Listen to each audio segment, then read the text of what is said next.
All right, so today we're going to be talking about edge restraint systems.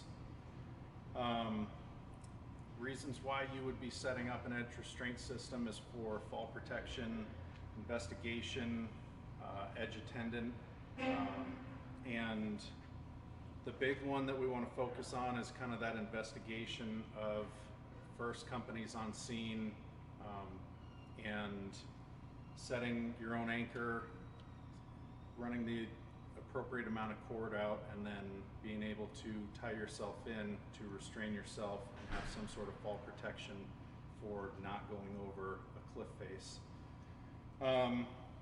Some equipment needs that we're going to need. Cole here is going to be our demonstrator. He's got a class 3 harness. He's got his bag of edge restraint equipment. So this bag you can find currently on Rescue 42 and Tower 46.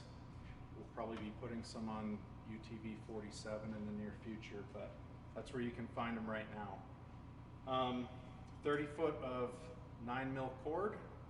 This is a one person load type of a system, so we don't need the 11mm cord that we would typically use, or rope that we would use for our rope systems. There's 2 carabiners in this kit, and a prusik, and some 12-foot section of webbing. So Cole is going to start out by setting up his anchor. And while he's doing that, we'll talk about the hot zone, where you want to make sure that if you are within that area, you are not unprotected. You need to have this system set up if you are going to be working in the hot zone. So about 6 feet away from the edge, 5 or 6 feet. So we want to make sure that we're staying within that, or staying out of that area that is deemed the hot zone.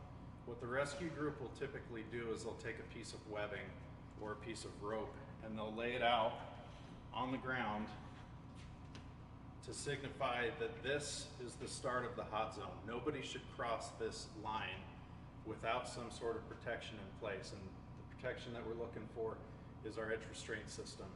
So once this is deemed the hot zone, Cole's going to do as much as he can from outside of that. He's going to lay his line as close to the edge as he can to give him an idea of where he needs to stop. And we always, whenever we're on rope, we want 2 points of connection. So the cord is going to be his main point of connection.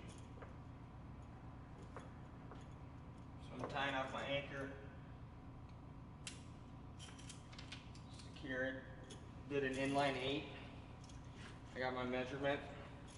Now I'll make first point of 2 points of contact on my harness, one down below, and take a carabiner here, attach into my prusik, and attach to a second point. You're always going to have somebody safety it, just like we would a normal rope system. So Cole's going to come back out of the hot zone. Since I'm not tied off, I'm not going to enter that area. I'm going to safety it, make sure his knots are good, his carabiners are locked off, his prusik is tied correctly, and everything looks good. So now at this point, Cole is able to enter the hot zone, and he's going to make his adjustments with his prusik. So wherever he wants to stop himself, that's going to be his restraint part of the system, right? The cord tied in, his main point of contact, that's in case he does fall, and that's going to catch him. The big thing to remember is any time that you are setting this up, whoever's on this system sets everything up. They set it up and they tear it down. Nobody else should be touching this system. So Cole is responsible for setting his own anchor. He's responsible for tying all of his knots. And then the only person that should be messing with it is whoever's safetying the system. Ideally, you want to be 90 degrees off of where you're working. So or right in line with the fall line.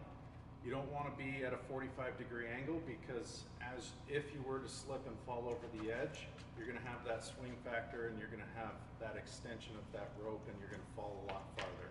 So you want to make sure that you're as in line as possible. About 25 degrees is about the most that you would want to be outside of that angle, so that you don't have that extension. So from here, Cole can adjust his way out to where he needs to be. And he can tension up there and he can do his recon and check to see where the patient is. And what he's really looking for is, number one, where's the patient? Can he make contact? And where do we need to set up our system? So anytime we're getting within that 5 or 6 feet, we have to be set up on this. Anytime that you have a class 4 or 5 terrain, so pretty much vertical, this has to be in place every single time. Low angle type stuff, you know, it's not 100% necessary. If you feel like it would be beneficial, absolutely set something like this up. And you can really do this with the equipment that we have in the quick access kits. It's not recommended to be on a class 5 terrain without a class 3 harness, even as an edge attendant or doing your recon.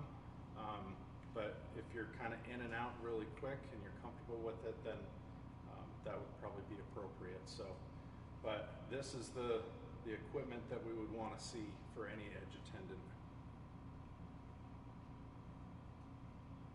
Some other things that the edge attendant could be responsible for is pretty much any work that's being done within this hot zone. So setting up an artificial high directional, orientation of the lines, assisting with the litter that's coming up or down, assisting with patient, you know, transfer from that edge transition, stuff like that. So in summary, we talked about the basic equipment needs for this. Make sure that anybody that is working within that 6 feet of the cliff face or the edge, even if you don't have a rescue group on scene or in place yet, make sure anybody that's working in that space has their edge protection in place and is comfortable setting their own anchors, tying knots, and approaching the edge to locate a patient or perform any work that needs to be done out here.